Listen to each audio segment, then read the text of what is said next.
Hello, അപ്പം നമ്മൾ ഇന്ന് പോകുന്നത് നമ്മുടെ ശക്തൻ തമ്പുരാൻ കൊട്ടാരത്തിലേക്കാണ് കേട്ടോ. തൃശ്ശൂരാണ് വരുന്നത്.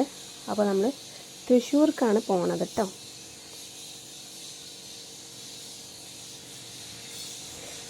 നമ്മുടെ ഇവിടുന്ന് 1.5 മണിക്കൂറോളം ദൂരമുണ്ട്. ബ്ലോക്കൊക്കെ വരികയാണെങ്കിൽ 2 മണിക്കൂറോളം വരും. 1.5 മണിക്കൂർ കറക്റ്റ് പറയുകയാണെങ്കിൽ 1.5 മണിക്കൂറൊക്കെ ഉണ്ട് കേട്ടോ. ഞങ്ങൾ പോയ സമയത്ത് നല്ല തിരക്കുണ്ടായിരുന്നു കേട്ടോ. നമുക്കധികം വീഡിയോസൊന്നും ഉള്ളിൽ കയറിയിട്ട് എടുക്കാൻ പറ്റിയില്ല. അപ്പോൾ നമുക്ക് പോവാം.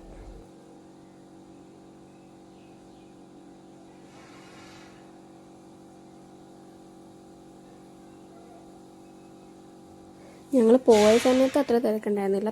പിന്നെ തിരക്കുകൾ വന്നു കേട്ടോ. ഇത് കാണാൻ കൗതുകമുള്ള ആൾക്കാരുണ്ടാവും. അവർക്ക് കുറച്ചുകൂടി ഭയങ്കര എക്സ്പീരിയൻസ് പറയാനുണ്ടാവും കേട്ടോ.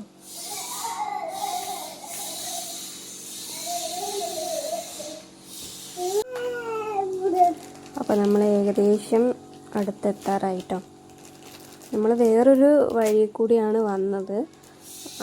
നേരെ നമ്മൾ ഗേറ്റിൻ്റെ അതിലൂടെ വേറെ ബസ് സ്റ്റാൻഡ് വഴി കയറാൻ പറ്റും കേട്ടോ.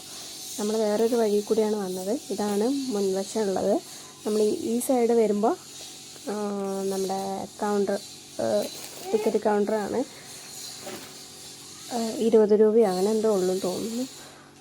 അപ്പോൾ അതെടുത്തിട്ട് വേണം നമ്മൾ ഉള്ളിൽ കയറാൻ വേണ്ടിയിട്ട്. പക്ഷെ ഉള്ളിൽ നിന്ന് നമുക്ക് വീഡിയോസ് ഒന്നും എടുക്കാൻ പറ്റില്ല. കുറച്ച് മാത്രം ഞാൻ ആഡ് ചെയ്യുന്നുണ്ട്. നമുക്ക് വീഡിയോസ് ഒന്നും എടുക്കാൻ പറ്റിയില്ല, അങ്ങനെ അലൗഡ് അല്ല. അപ്പോൾ ഇതാണ് നമ്മുടെ ശക്തൻ തമ്പുരാൻ പോയിക്കൊണ്ടിരുന്ന വാഹനം ഉണ്ടല്ലോ, അതാണ് കേട്ടോ ഇത്.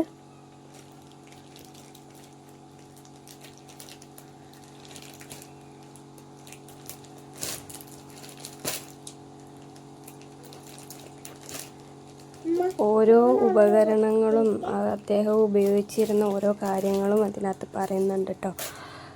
നമ്മുടെ ശക്തൻ തമ്പുരാൻ അന്തരിച്ചത് 1805-ലാണ്. അദ്ദേഹത്തിൻ്റെ പൂർണ്ണമായ പേര് വരുന്നത് രാജരാമവർമ്മ കുഞ്ഞിപ്പിള്ള തമ്പുരാൻ എന്നാണ് കേട്ടോ. മരണവാർഷികം വരുന്നത് സെപ്റ്റംബർ 26-നാണ്. ജനനം 1751-ലാണ്. 19-ാം വയസ്സിൽ തന്നെ അദ്ദേഹം രാജ്യഭാരം ഏറ്റെടുക്കുകയും ഉണ്ടായിരുന്നു. ഇത് പുറത്തുള്ള വ്യൂ ആണ്. പുറത്ത് നമ്മുടെ അദ്ദേഹത്തിൻ്റെ കുടീരങ്ങളൊക്കെ ഉണ്ട് കേട്ടോ. പിന്നെ ഞങ്ങൾ ഫുഡൊക്കെ കഴിച്ചിട്ട് ഞങ്ങൾ വേറൊരു സ്ഥലത്തേക്ക് പോയി. അത് നെക്സ്റ്റ് വീഡിയോയിൽ ഞാൻ പറയാം.